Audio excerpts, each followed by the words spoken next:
Diariamente. MBA en Gerencia Internacional de la Universidad de Economía y Ecología de Alemania.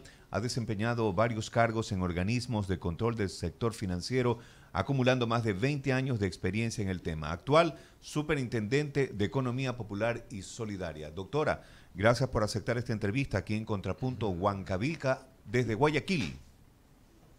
Muchísimas gracias. Buenos días a ustedes y a todos quienes escuchan su radio. Un placer para nosotros también compartir estos minutos.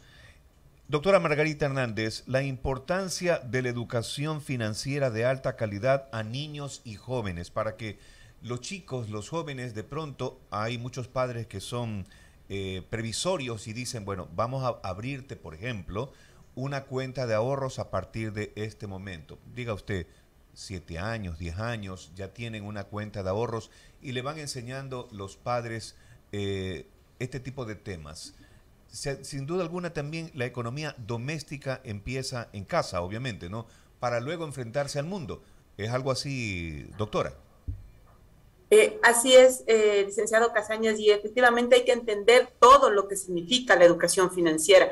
Dos elementos que usted ha tocado muy apropiadamente. El primero, la colaboración y el compromiso de los padres en enseñar a los hijos lo que significa la administración adecuada de los recursos y, por supuesto, ojalá, y eso es lo más deseable, las bondades del ahorro.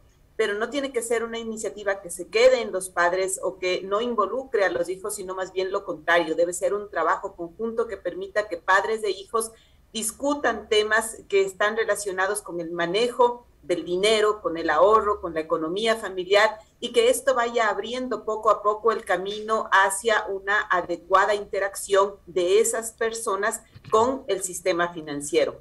Y por eso mismo, cuando hablamos de economía familiar y hablamos de ahorro, hablamos directamente de educación financiera desde estos, digamos, espacios que podrían parecer más sencillos o poco académicos, pero que en realidad lo que están haciendo es formando los criterios y las actitudes que son deseables en las personas precisamente para poder luego interactuar adecuadamente con el sistema financiero.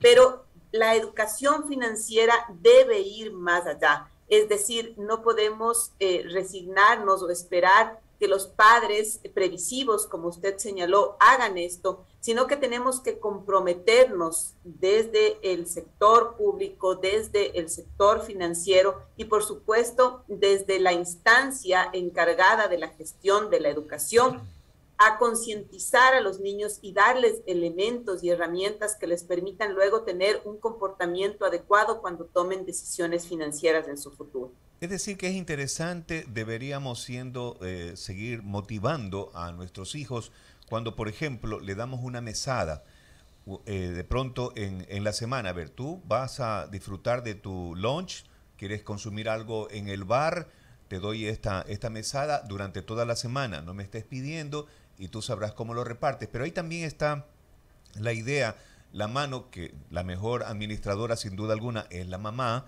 para que le diga, a ver, puedes ahorrar esto, quieres comprarte una camiseta, un juguete electrónico, pero no me pidas a mí, sino que de la mesada que te doy puedes ahorrar. Esa es una forma también de integrarlos en ese mundo de la economía, de las finanzas.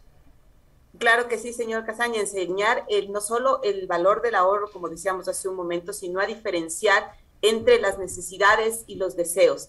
¿Qué es lo que realmente necesito y en qué debo hacer un sacrificio?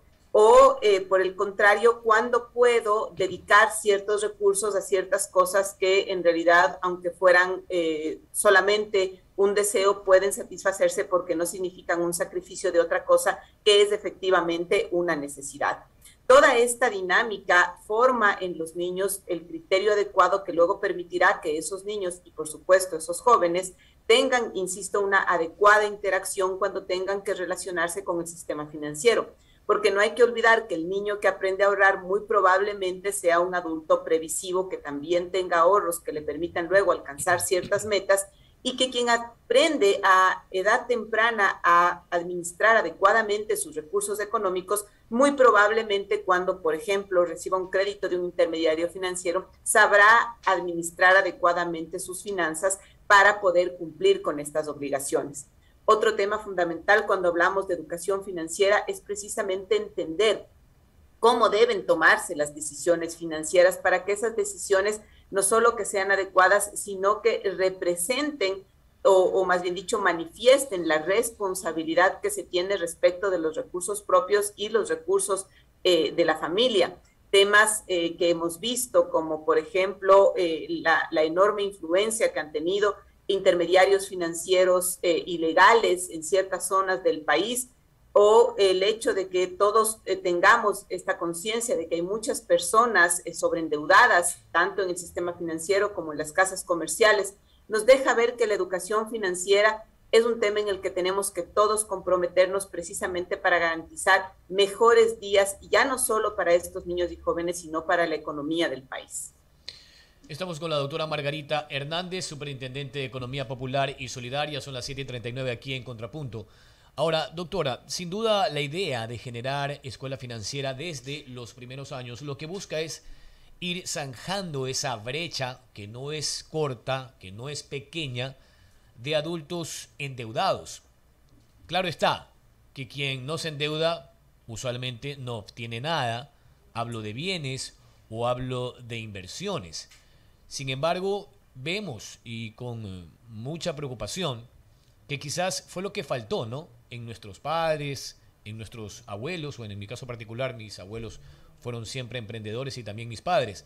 Pero en el promedio, cuando yo hablo del promedio, le estoy diciendo que siempre escucho a gente que está endeudada con 2, 3 y hasta 4 tarjetas de crédito. Es decir, hay un sobreendeudamiento de manera paralela, gente que, siendo afiliada al IES, se endeuda con un quirografario para poder aliviar esa carga de las tarjetas. Es decir, entrando una bola de nieve peligrosa en la que vivirá endeudado para pagar uno y otro pasivo.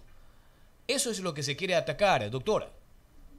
Licenciado Escobar, yo creo que usted ha tocado un punto que es muy importante, ¿no es cierto? Y es el hecho de lo que significan las deudas. Y yo creo que muchísimos de nosotros estamos endeudados y los créditos en sí mismos no son malos. Es más, el crédito nos permite, como usted bien ha señalado, alcanzar o realizar ciertas metas que serían muy difíciles desde el punto de vista solamente del ahorro. Sin embargo, lo que hay que entender es cómo asumir esas obligaciones crediticias con responsabilidad. Y ahí hay una responsabilidad compartida, por supuesto, entre quienes otorgan los créditos y las personas que los solicitan o los reciben. Por eso, un adecuado análisis del sujeto de crédito y una corresponsabilidad de las personas en entender lo que significa el acceso a los servicios financieros va a terminar, ¿no es cierto?, en una relación virtuosa que favorezca a ambas partes. ¿Por qué le hago notar esto? Por ejemplo, muchas veces nosotros vemos que hay personas que al tener la posibilidad de recibir un crédito, lo que piden es lo máximo que le puedan dar, sin hacer una reflexión respecto de cuánto es lo que necesitan en un determinado momento o cuál es su capacidad de pago.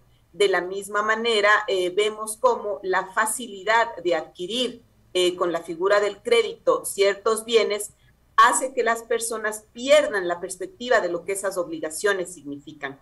Y ahí la educación financiera vuelve a ser la respuesta. Y campañas como esta, la que estamos trabajando desde la Superintendencia de Economía Popular y Solidaria durante esta semana, que es precisamente la Semana Mundial del Dinero, nos permiten atacar este problema en niños y jóvenes, y esto se complementa con otras campañas en las cuales se va educando también a los adultos para que reciban información que les permita tomar mejores decisiones financieras. Aquí un tema fundamental es que precisamente la campaña del Global Money Week o Semana Mundial del Dinero es organizada por la OCDE, la Organización para la Cooperación y el Desarrollo Económicos, a través de la Red Internacional de Educación Financiera. Es una campaña mundial en la que han participado en los 10 años que tiene de vigencia la campaña más de 53 millones de niños y jóvenes en 176 países. Y de lo que se trata precisamente es de hacer un esfuerzo global precisamente para concientizar a los niños y a los jóvenes sobre la importancia de adquirir gradualmente conocimientos, habilidades, actitudes y desarrollar comportamientos para tomar decisiones financieras adecuadas en el futuro. Y la Superintendencia de Economía Popular y Solidaria ha asumido el reto por segundo año consecutivo de coordinar esta campaña en el país, precisamente desde la dinámica y el entendimiento de que el sector que nosotros controlamos, el de la economía popular y solidaria en general, y el sector financiero popular y solidario en particular, se estructura alrededor de principios que son los del cooperativismo, en donde estos temas resultan naturales, es decir, la educación es uno de los principios del cooperativismo y desde ese principio es que invitamos a las cooperativas, a las mutualistas y a otras entidades y organizaciones que nos acompañan en esta campaña precisamente a trabajar por esta meta. Este año además es aliado estratégico nuestro el Ministerio de Educación y aquí he traído esto a colación precisamente por las preguntas que ustedes hacían hace un momento, porque es desde el apoyo del Ministerio de Educación y desde esta dinámica de darles las herramientas y el conocimiento a los niños en donde este año nos podemos poner una meta como la que efectivamente nos hemos planteado, que es superar los 55,000 niños y jóvenes capacitados en las 24 provincias del país. Estamos con la doctora Margarita Hernández, superintendente de Economía Popular y Solidaria, la escuela financiera tan necesaria en las nuevas generaciones. Le pregunto, doctora, ¿esto también incluye principios básicos de economía y negocios, como por ejemplo estudio de mercado, algo elemental antes de hacer una inversión en cualquier tipo de actividad, ¿no?, comercial o productiva, y luego consolidada esa actividad, lo que en economía se conoce como la diversificación, que permitirá ampliar el espectro de ese negocio hacia otras actividades? Ese tipo de conceptos también se contemplan, al menos en líneas generales, ¿no?, en estas capacitaciones, porque lo otro es simplemente enseñar a guardar plata, y creo que eso sería muy limitado. 7:45. Los temas que toca la campaña del Global Money Week son básicamente el dinero y entender lo que el dinero significa, y la gestión del dinero es fundamental para luego relacionarse adecuadamente con los otros temas. El siguiente tema es el ahorro, y claro, en el ahorro hay que entender precisamente que no solo es guardar el dinero, sino esta visión previsiva de poder entender una futura necesidad o estar preparado para un imprevisto. Todos hemos aprendido con la pandemia lo que un imprevisto puede significar y hemos visto además cómo los más golpeados fueron precisamente quienes no tenían o acceso a un servicio financiero o capacidad de ahorro. Luego se le entregan a los niños y a los jóvenes guías y consejos precisamente para relacionarse y para tomar mejores decisiones financieras. Y un tema adicional que se trata en la campaña y que es estratégico es precisamente el de la tecnología, porque también a propósito de la pandemia, todo lo que tiene que ver con tecnología se ha agilizado, ¿no es cierto? Se ha vuelto mucho más cotidiano. Y este acceso a la tecnología también ha incluido los servicios financieros digitales y los medios de pago digitales. Y entonces en esta dinámica, enseñar adecuadamente la interacción de lo que estos servicios y estas plataformas representan y los riesgos que están implícitos en ellas son fundamentales precisamente para niños y jóvenes que son los más expuestos a esto. Desde el punto de vista del Ministerio de Educación, la currícula de las escuelas públicas tiene ya incluida una materia que se denomina emprendimiento. Y desde la visión formativa del ministerio en cuanto a la currícula de niños y jóvenes en las escuelas y colegios, lo que se ha pensado es incorporar materias relacionadas con la educación financiera en distintos espacios, incluido, por supuesto, esta materia de emprendimiento. Y así al niño el proceso de educación se le va a volver no solo integral y se va a prolongar a lo largo de sus años de estudio en la primaria y en la secundaria, sino que también se le va a volver con natural con otras materias que apalancan estos procesos.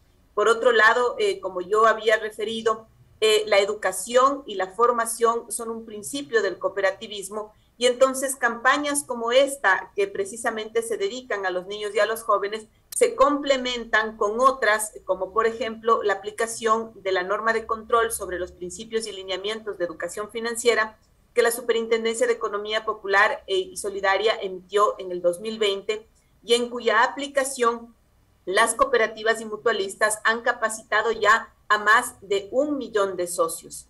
En aplicación del mismo principio, muchas cooperativas que, por ejemplo, colocan microcrédito, que es una línea que se dedica especialmente a los emprendedores, también capacitan a los receptores de este tipo de créditos precisamente para manejar ya no solo de manera adecuada la operación crediticia, sino también los recursos del negocio, separar los dineros del negocio de los recursos de la familia y otros comportamientos que son deseables para tener un adecuado resultado financiero al final de este ejercicio, ¿no es cierto?, de endeudarse con la meta de lograr un emprendimiento. La doctora Margarita Hernández es superintendente de Economía Popular y Solidaria, está aquí en Huancavilca, 7:49, Edison Casañas. Por segundo año consecutivo, la Superintendencia de Economía Popular y Solidaria coordina en nuestro país la campaña mundial Global Money Week o Semana del Dinero, cuyo objetivo es concienciar sobre la importancia de garantizar que todos los niños y jóvenes tengan acceso a una educación financiera de alta calidad, como lo he estado explicando durante esta intervención. Y me hizo traer un poco a la retrospectiva, ¿no?, del pasado. Doctora, ¿se acuerda que había, y lo decimos porque era el Banco del Pacífico, que obsequiaba un chanchito de plástico azul?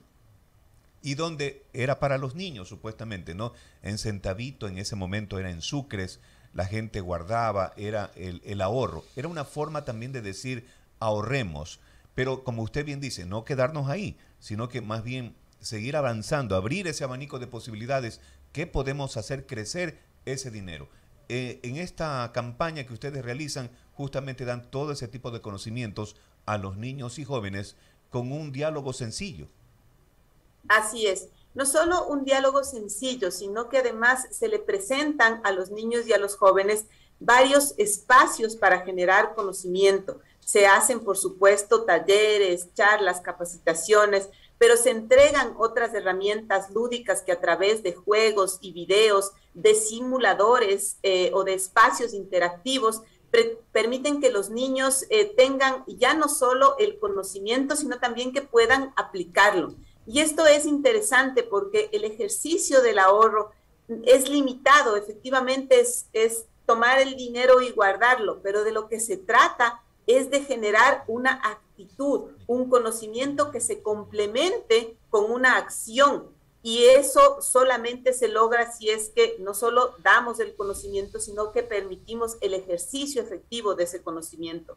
Ahí el compromiso, insisto, del Ministerio de Educación es estratégico, pero también el acompañamiento que tenemos del Sparkasse Stiftung de Alemania, que es una fundación especializada en educación financiera, con un proyecto de educación financiera en el Ecuador, que luego de muchos años ha logrado la formación de multiplicadores de educación financiera, que son quienes nos apoyan en esta campaña, tanto desde las entidades y organizaciones que participan, como desde las instancias académicas, es decir, los docentes del Ministerio de Educación.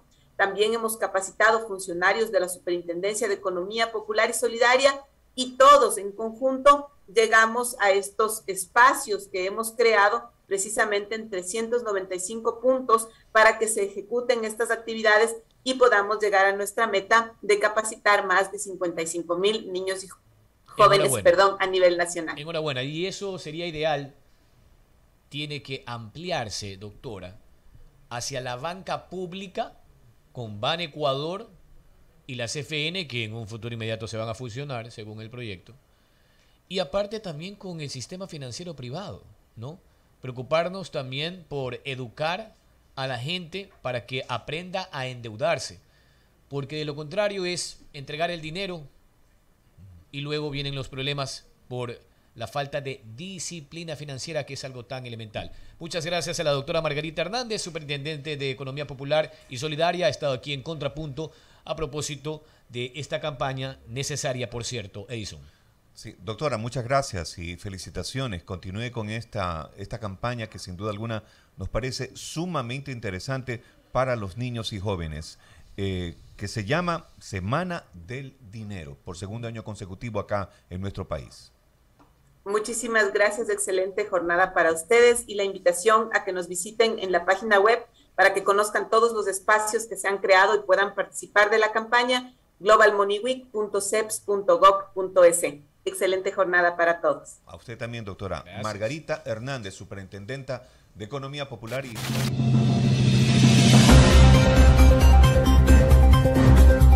Diario